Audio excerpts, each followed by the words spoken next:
15 minutes before they. Anyway, we're in server. Well, I'm in server, and I'm seeing about 96 players. So we're about 4 players short from a full one. I'm sorry. They're giving you F in chat for Guderian for getting the delay. It's all good. We got to protect the integrity of the match. We can't have people stream sniping the map and getting an unfair advantage here. Well, shame on you if you're that guy, man. But yeah, I get it, man. That's yeah, on we me. can't That's have that happening. No doubt. Okay. So anyway, what I'm going to do, just so because things were crazy, I'm going to just jump in, Heathen. We're going to get into the live scene, onto the. I just got to double check, make sure our scoreboard is looking good. So bear with me a moment. I might need to. Yeah, I have to adjust that little bit. So Heathen, why don't you take over a little bit while we're still waiting on the flip? I appreciate you. Are we in game right now? Or are we still on the screen? No, we're in game right now. We're just looking, cool. In the middle you of, can see. just looking in, smoking the distance. Nice view. Yeah, of the, so the like I bocage. was touching on earlier, Artie here. Keys to the game. Let's go both teams. I'll do it really fast for you guys. Starting off with Sev H, they need their Artie up. Their Artie was mega for them on Purple Heart Lane. They need their army up. They need their Artie up. They need their shooters to be there and present.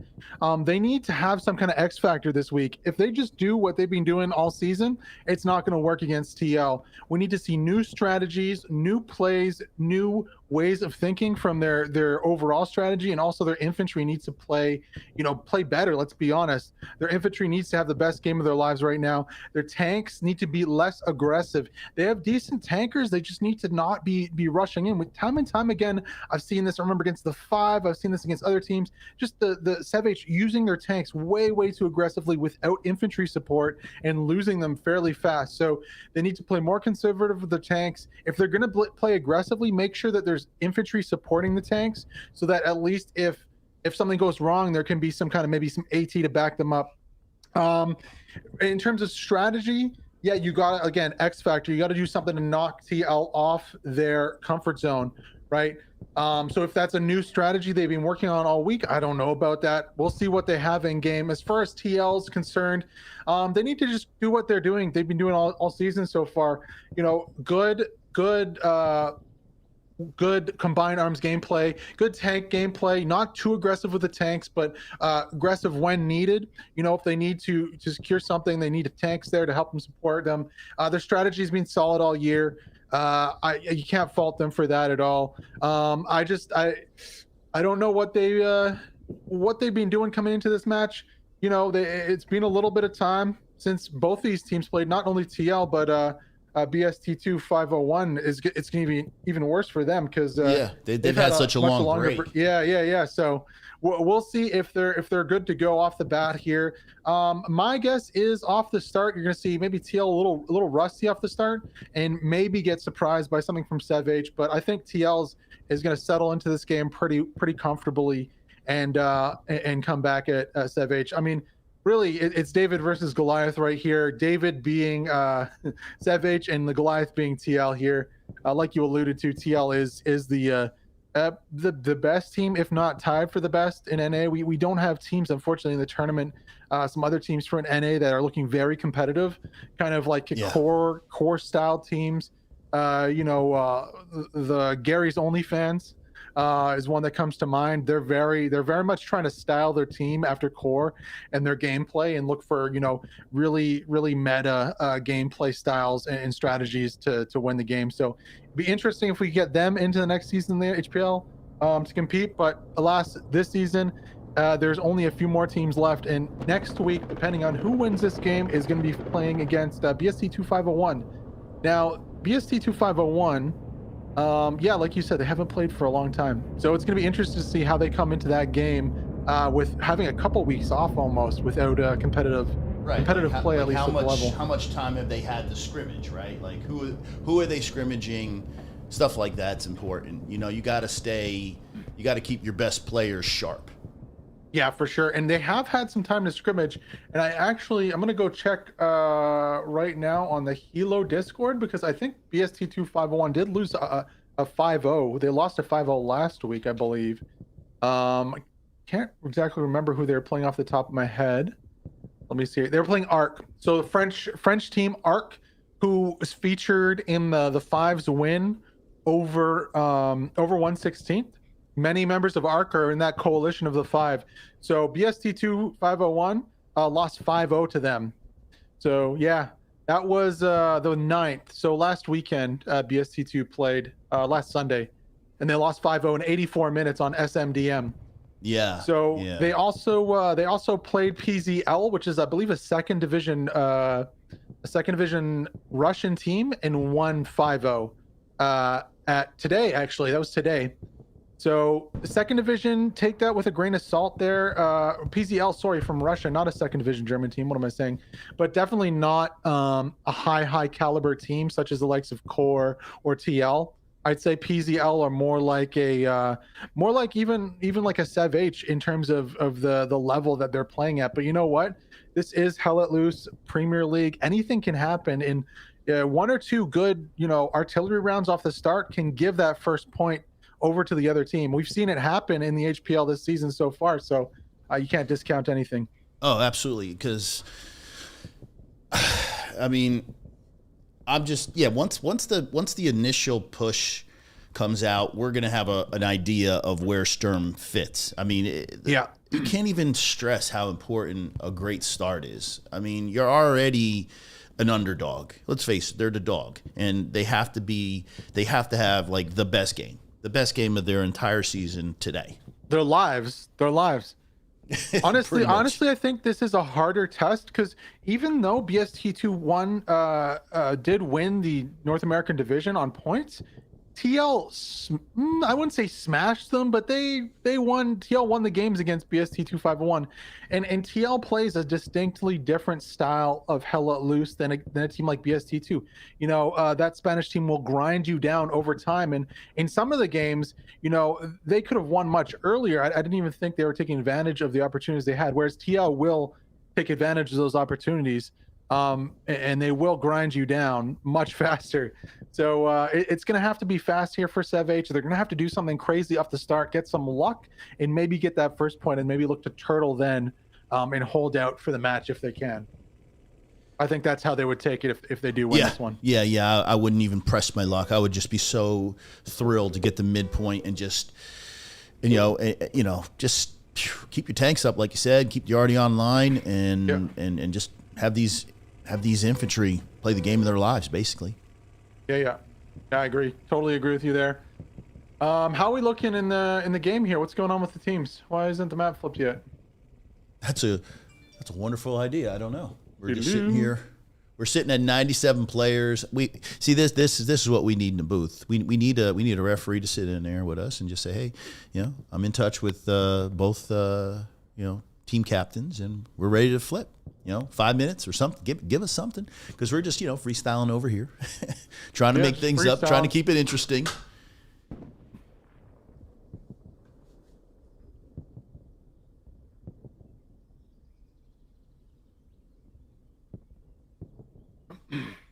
Yeah, trying to keep it interesting. What are your thoughts on the match? What does TL have to do to win this one, and what can Sev H do to overcome the odds? Kind of the mountain.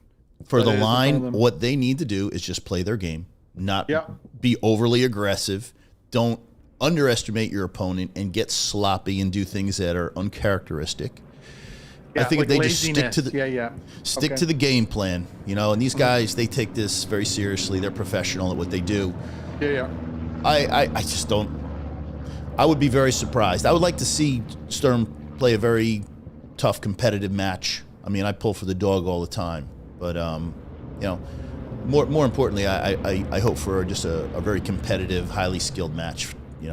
Just for the audience, so they can enjoy Hell Let Loose, honestly, at its best.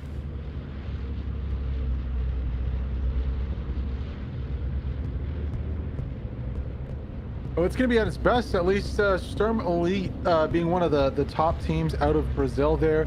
Huge market. I'd love to see this game explode even more down there and see what kind of other players are drawn to this game of Hell Let Loose.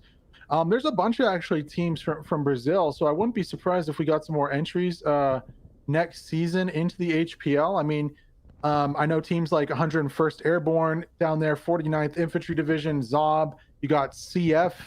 Yeah, You got CF, sure. DC too. DC's down there too. So there's a lot of teams from down in Brazil there, and it's yeah, it'd be interesting to see if some more teams come for the HPL. Maybe we'll need like an entry tournament down in Brazil there.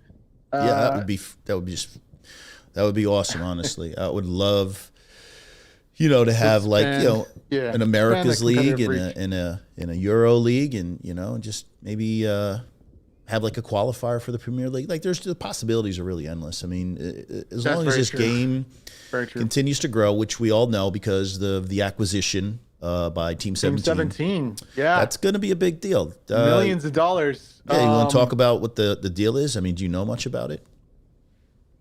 I don't know much about it. I could find out Wave Tops. I know Hell Loose did release a press release about their acquisition. So I might be paraphrasing a little, Heathen, but what I'm going to say, it was worth, I think the deal with some incentives was close to 40 million. I want to say, is it pounds? It might be dollars. I don't know. I know it's a big difference, but it's a lot of money. Yeah, what the press release says, so they're saying, how does this change the development of Hell Loose? Ultimately, merging its teams will mean that they say that there's a greater fluidity in the way that Hell Loose is developed. On all platforms, a single centralized team can organize priorities and deliver huge coordinated impact with the ability to plan for the short, middle, and long term. The largest development goal is some significant housekeeping, let they say, to bring the console version of the game parity with the PC version. Black Matter will still be working on Hell Loose full time into the future as they work to expand on content, work on bugs and optimization. And they're working with Team 17 to expand their team for the Hell Loose. So it looks like there's some work to be done with console gameplay that they're going to be focusing on in the short term to kind of bring the game up to parity, and then in the future releases will be pushed out together, whether it's a console and PC, so that they kind of have a unified front going forward. Yeah, absolutely. So you know what, Heathen? Well, we're just waiting in here. I'm just going to. Welcome back, everyone. We're a little prettier in here, We won't have you guys stare at Bocage the entire time while these guys are getting sorted. I don't know what's going on. I don't even know. What are we still at in game? How many people are we still at in game? We're 97. 97. I'm not sure if people are having maybe some connection issues, but it says 97 total, but it's so there's one. Oh, there we go. Okay, so it's flipped.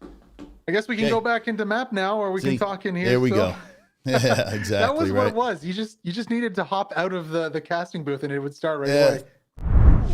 Spicy layer right there. We got the barn starting in the US side, the barn, Rue de la Guerre, all on the right side. AA Network is the middle, and then we got Saint Marie du Mont and the Fields. That's a spicy layer right here. Are you liking it? This is going to be a good game. Oh, I love this layer. I love this. Look at how much of the map there's going to be to flanking. A lot of openness. I think that's the big draw for me is having the ability to flank. You're not tethered in to exactly to one little space.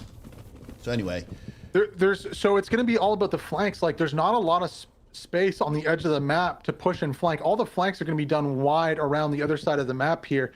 So defending points is going to be a little easier for either team on either side. However, that midpoint being AA, which means it's in the smack dab in the middle of the map. Right so in the middle. It's not going to give any advantage to one team or the other in terms of defense. I actually like that a lot. Saint Marie du Mont and the Fields are very close together. So is Rue de la Guerre and the barn. So it's probably going to be a harder fight once we get past the mid, if either team wants to go on the attack and go for a 4-1.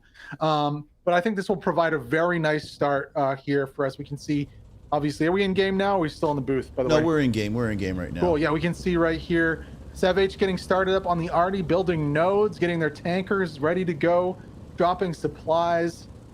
Little ants running around one by one. Murph is one of the Arty guys. He's the squad leader for the artillery. So these guys are probably going to, you can see resource nodes being built, and they're going to put those barriers up. Again, keeping this artillery online is going to be crucial. Extremely crucial if SevH wants to have a chance of winning. So let's just go to the big map. We have in the tank, we've got Bascara, Scato, and Pardal. Pardal. No, that's his Spanish. So we need Portuguese. Portuguese, yes. I'll work on it. Ethan. All right. Yeah, no, nice. You can see the barn there. You can see Rue de la Guerre. Lots of cover back here. Lots of hedgerows. Lots of buildings. Broken gliders. We got the radar there too. Yes, sir. I'm gonna jump on with the little recon vehicle. So we're 20 seconds away from getting live. Let me see, we have transport. Yeah, let's jump on the transport truck. I definitely think the transport truck is what we should ride in. Yeah, I mean, we'll see if there's any transport trucks surfing with AT this time. That's a tactic we saw back in the day. I haven't seen too much since about a month and a half. But essentially what it is at the start, one member will get out with AT and surf on top and look for those other transport trucks and try and make a Hail Mary shot. Yeah. Doesn't look like they're going to be doing it this time, but oh, here with Sev H moving into point, going for AA network. How many vehicles do they have? Is it just one transport truck? We see they don't have a tank? We've got recon vehicles. We have a supply truck dropping supplies. Oh, we have this another. is rough, though. Not a good start. Not a good start. No, really slow deployment here from Sev H. I'd reckon we'll see some cap progress immediately from TL. Yeah, as soon as we do, we'll jump over to TL side. Yeah, sorry about that, folks. We're about 20 minutes late on the start of this one. Looks like some teams are having a little trouble getting in. Regardless, here we go. You can see TL's deployment. Also, not the best deployment. Not the best either. No, Swedish they're very Ninja. slow. You can see one squad. It's gonna be like one squad versus one squad here on point, which it looks like. Let's get over this battle right now. Nice deployment though. One full truck gets in for Sev H. We've got 2 full squads, both sides, at least 2 full squads. It's all about this gunplay, Ethan. Yeah, I like the deployment from TL on the top of the map, though. I like the deployment from TL. Very nice deployment on the top of the map here in the cornfield. That's going to be very important to hold. Artillery, though, for Sev H is doing work. Yes, and Lucius Julius just cleared out the trenches there. Yeah, TL goes to Sev H. Making a very wide flank in the cornfields just to the, looks like east, to the east of the AA network. Squad leader coming around. You can see TL's coming back in this one. There's a Lux firing to point. Gets a few kills there. Greyhound also taking some hits too. He's retreating, trying to weasel his way out. I can see shots from the right side of your map here, right in front of us. Looks like something goes down. That might have been the Lux initially going down there, just in front of us. You can see it firing. Excuse me for a minute, Ethan. Let me just get this before the guys start complaining. We're on the scoreboard. Yeah, let's get this. Sorry about that. We just had to turn down the audio. We're peeking out the audio. All right. Sounded good on stream. Okay, yeah. So it looks like already on your screen. I'm assuming it's going to be a tank to the left. The Axis supplies dropping in the top 2. There's a tank somewhere to the left of Disease Unknown there in the field. I saw some crossfire coming in and hitting the Stewart. It's going to be way back there. You can see it all the way on the left of your screen there. Panzer IV. Yeah, Panzer IV right at the top there, pushing across the field. Trying to snipe out the Stewart and maybe the Sherman on point here. Do you see him there, Gadarian? By the way, I can't hear you anymore. You muted Oh, I'm not talking, Ian. You're going crazy. Oh, there we go. All right. You're killing it. Go ahead, You brother. see that Panzer IV there on the top of your screen on the left? He's looking for this Stewart. He's got a few hits on him already. No, up to the left. I'm not seeing. There you go. Almost a little further back. To the right. Where the hell is this? The next field. He's way back there. Yeah. No, up to the left. Yeah, there we go. Okay, Panzer you got IV. some amazing eyes. He is sniping, and I believe he might have just got that Stewart down. TL playing very, very conservative with their tanks, though. This is kind of what we expected from Sev H, or what we said Sev H had to do. Play conservative. Don't rush in there at the start. And by the looks of it, this is working out pretty good here for TL. You know, their infantry is slowly coming back to the midpoint. Sev H looks like they lost one of their OPs on mid. Lost OPs on mid. I wonder if that tank's still up there. Lots of artillery dropping everywhere. But from what I can see, TL's pretty much taking a stranglehold on point here. The only thing left is this Sherman. The Sherman's the only thing left. Right in front of us here. A lot of orange dots. TL is basically heavy in the AA Hold the phone though. Deployment coming on the right side of point here. Full squad for Sev H. TL Daniel going to drop one and get dropped himself. But yeah, no, good positioning from the rest of the TL squads, and it looks like that squad is going to be cleaned up fairly fast. You can see the Panzer IV is doing a good job of covering this right flank here from way downtown. Yeah, he is just so deep. Yeah, he's pretty deep. Really nice spot there. He's very able up on the hill, has elevation over the hedgerows in front of him, and can easily pick off any infantry that are moving through the field there. So it's a nice spot. Yeah, great job to these guys. This is Dark Ninja Tommy and can't read that other guys, but yeah, they are. So even if you get down to the perspective, you can see what he sees, and he's just shelling pre-selected spots. He can see the road clearly, right? And he sees that squad lead there right in front of us. Yeah, and the squad lead's dead. So exactly like that is what the goal of this position of the Panzer IV is, and he's doing his role really well here. You know, smoke goes up, he puts HE rounds into the smoke, gets a few more kills there, and just like that, we're 50% now. We're feeling TL is in firm control. They're about less than a minute now away from. But hey, off the start, Sturm Elite held out for quite a long time. I think this eventually goes in the next 30 seconds to yeah, I don't see Sturm with much else there. You can see, what is that, a Puma coming from behind? Looks like a Puma flanking top of the screen. On the left side, Puma coming from behind. Sherman's already down. You can see it. It's kind of on the right now, on the road right below you. Okay, yes, sir.